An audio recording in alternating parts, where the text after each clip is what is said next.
Generation X. In general terms, those born between 1965 and 1980. Latchkey kids. Independent. Existentialism. Modern philosophy focusing on personal experience, human ability, and responsibility in an otherwise meaningless universe. We're the cause. This is the effect. We're the Gen Existentialists.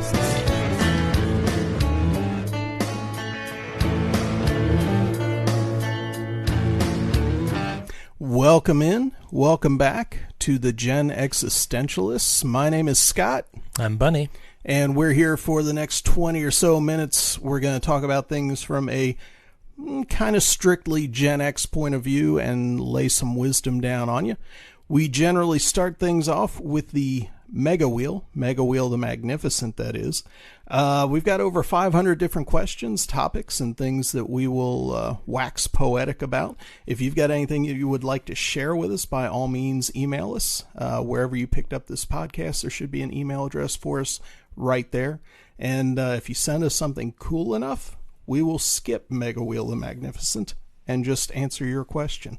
But for now, we are going to give the wheel a spin and see if we can come up with a topic.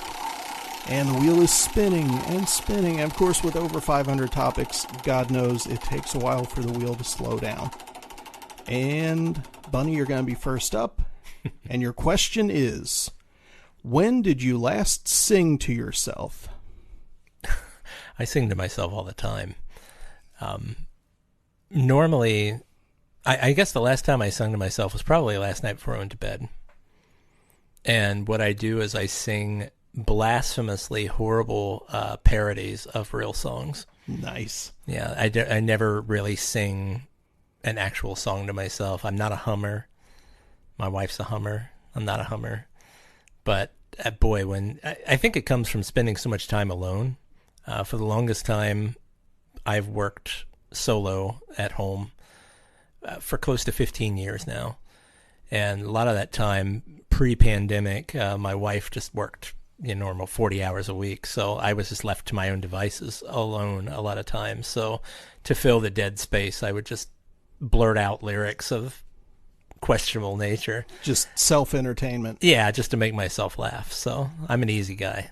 Do you have anything off the top of your head that you can lay on us? I think we were discussing earlier, there's a song by Kix called Don't Close Your Eyes. Yes. That's an old hair metal ballad, but of course I changed it to Don't Close Your Thighs.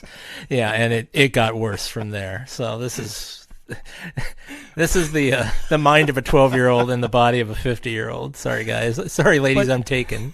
But, I think we all do that. It's one of those things. That would make me feel better, actually. Yeah, I do. I mean, but here's the weird thing is I will sing to our cats.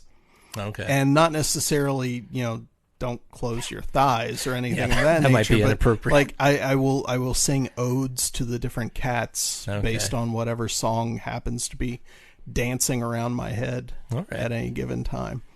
If I'm just singing to myself in general, it's, again, whatever song happens to float across my random access memory at the time.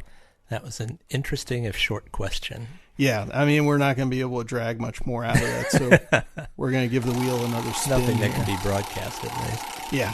Well, I mean, we could literally actually record some of your parodies, and we could use them as drops and bumps for the show. That would be classy.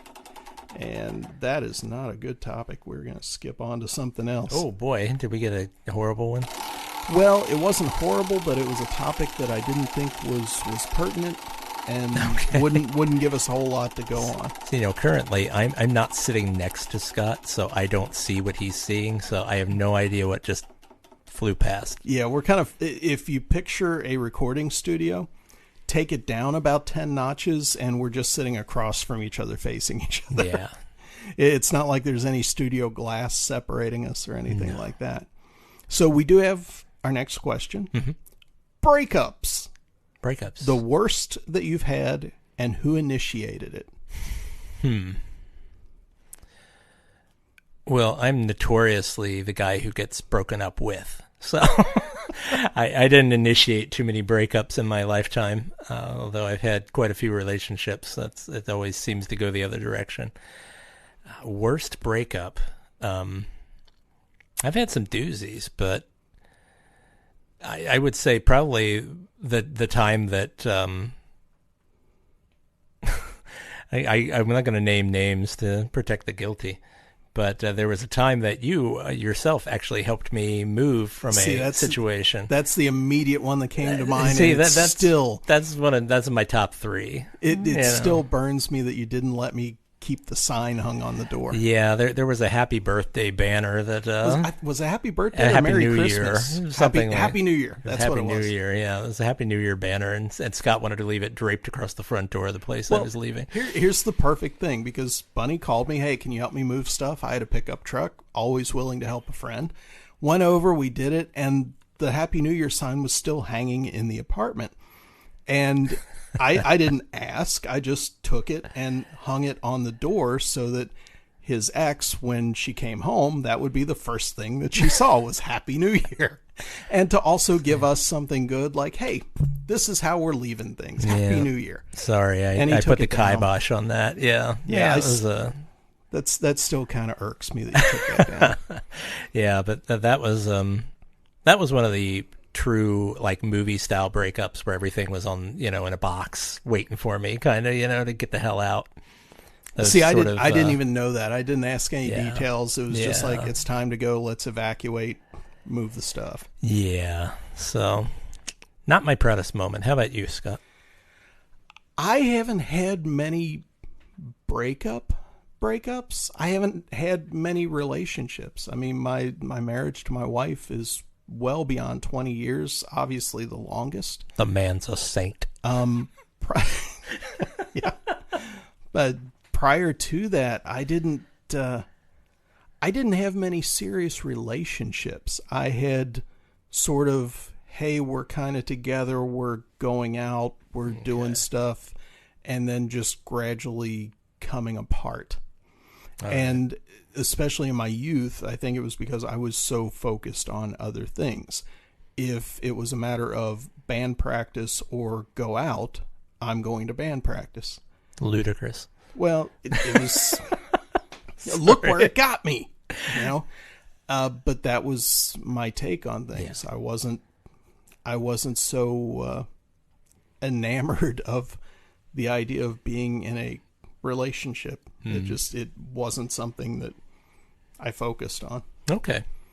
And actually just about everybody that I ever dated, I remained friends with. So no bad breakups.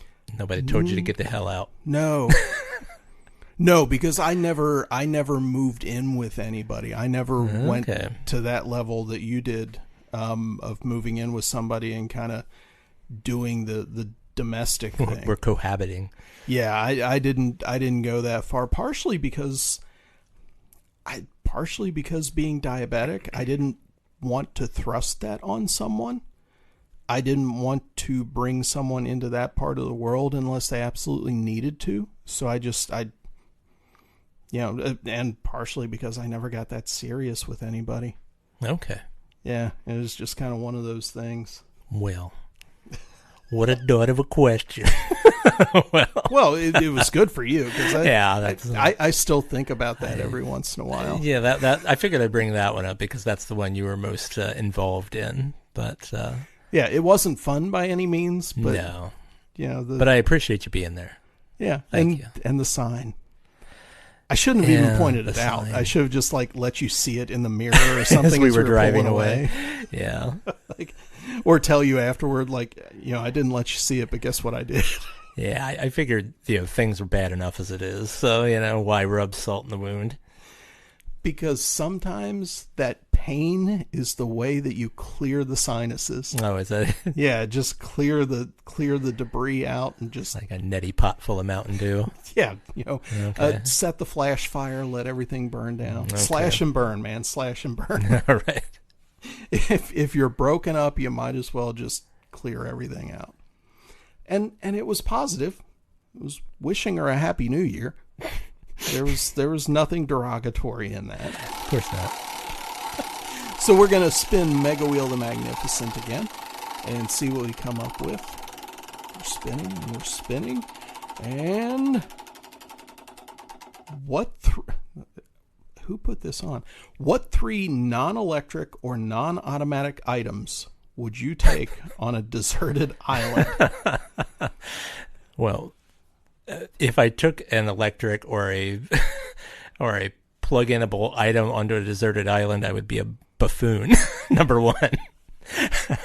Who wrote this question? Well, but if one of the things you're taking is a solar panel and that's a generator, true. Yeah, and a microwave, you can microwave coconuts, or sand. Yeah. Gee, what 3 items basically would I take onto a desert island? Yes, if I had to go. All right, here's where my nerd's going to come out. Nerd. Yeah. Thinking purely for entertainment sense, I would take the original AD&D Dungeon Master's Guide. On a deserted island. On a deserted island, because with that book, I can create hundreds, if not thousands, of little adventures that I can play to keep myself wiled away in the wee hours of the morning and the night when I'm bored out of my skull, sleeping on a desert island. The next thing I would take would be a hammer. Because okay. I need to pound open things like coconuts and crabs and that makes sense. Seagulls' brains and stuff. And the third item would be a bedroll. Because I hate sleeping on the ground.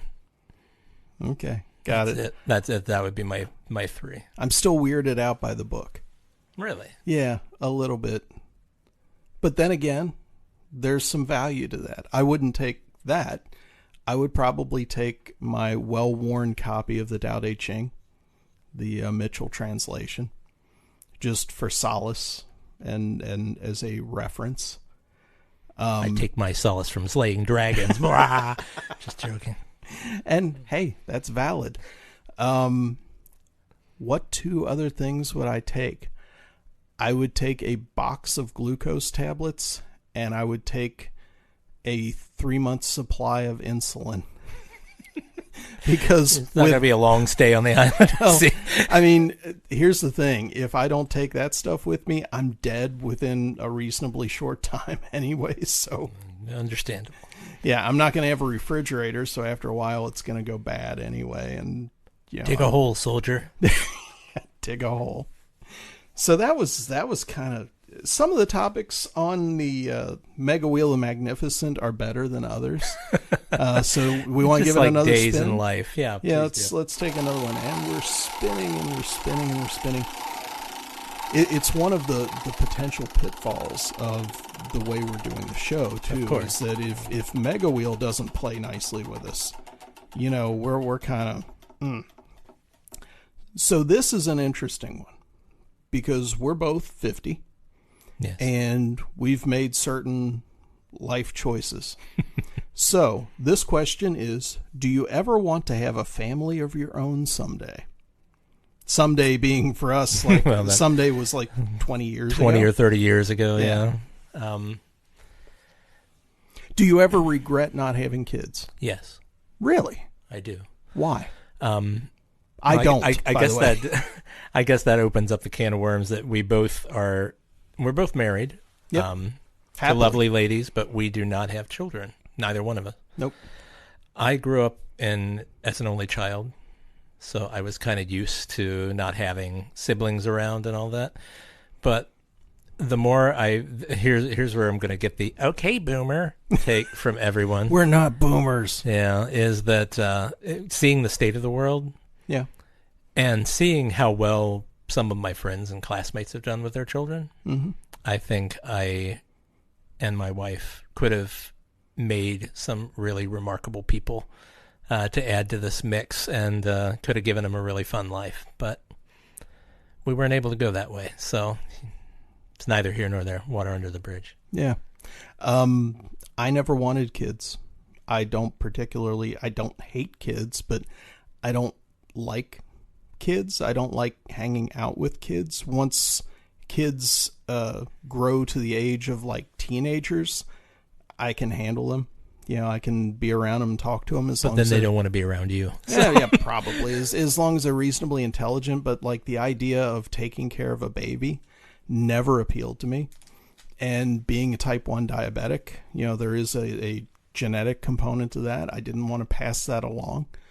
I sometimes felt a little bit guilty as far as like not continuing the name, not continuing the line.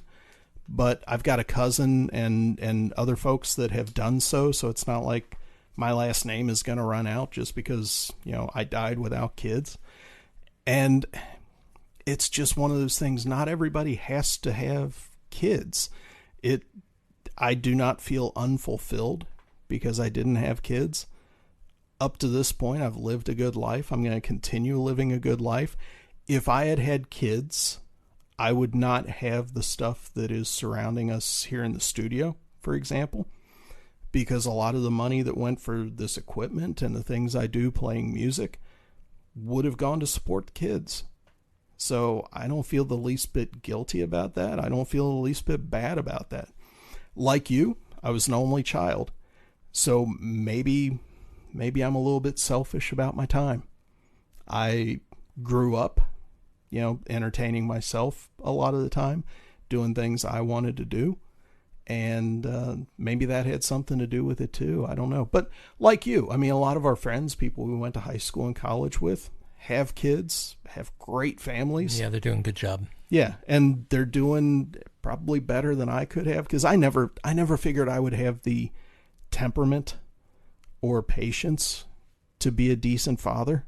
So I just kind of didn't even want to go there. So if I had answered this question when I was 20, do you ever want to have a family of your own someday? At 20, my answer probably would have been, a family of bases. And from your perspective, you're looking at a family of bases behind me. So yeah, I'm good with... How many guitars does one man need? Always one more. Okay. The correct answer is always one more. Okay. Yeah. My wife would not agree with that, but the true answer for almost any musician will be always one more.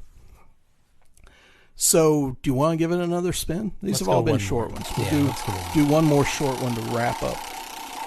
And we're spinning. Mega Wheel of Magnificent, don't let us down.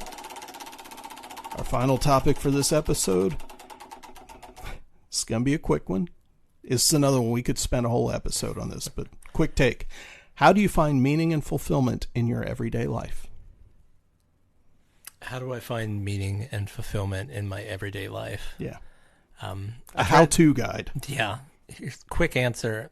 I look at the small things in life. Like what? I look at the small things like enjoying a cup of tea in the morning, seeing my wife smile first thing when she wakes up, enjoying the lake near our house. Yeah. Watching birds. They're all real boomer, as they say, takes on things. I hate that too, but being Gen X, of course I hate that. But it's the little things that finally lend that meaning to life, because things fall away as you get older, and I wish you didn't have to learn that, but you will. Things are taken from you and things fall away. So you really have to, if you can't look inside, you have to look around. And I prefer to look at the little things in life. So, and you have to be willing to let things go too. Yeah, you're mentioning things falling away, but you've got to be willing to let things go, because life is cycles. Things come and go. And when you've got things that are consistent, when you've got things or people that are around or that you can depend on, like friends, family, husbands, wives, whatever, cherish those. But when something falls away, when somebody moves away, when you change jobs, anything like that, be willing to let that happen. Be very present in your day. And I think that would be my simple answer to that question, is just simply being present and trying to remember to notice things, like when people smile, like when my wife smiles. That absolutely, I agree with you. That's one of my favorite things. And noticing those things, being ever present in your own life, I think is a key. Well, learning not to take things for granted. I think gratitude is a huge way to stay centered, especially in today's clown world. And even though we are the Gen existentialists, you know, you've mentioned Boomer twice in this episode, and I don't get that, because generational lines are blurry and murky to a certain extent. Like, I don't have an issue with any of the generations that are younger than us. I do. Bunny does. Some of the derogatory things that are said, I can see those as common traits, but they often ignore the positives that go along with them. I think every generation has something good to offer, and if we spent more time focusing on those positive things than the negatives, we might be better off. But having said that, I am Gen X, and if you piss me off, you're going to get an eye roll, and I'm going to walk away from you, because that's what you've earned. So that'll wrap things up for this episode of the Gen Existentialists. My name is Scott. I'm Bunny. And we'll catch you next time. Have a good one.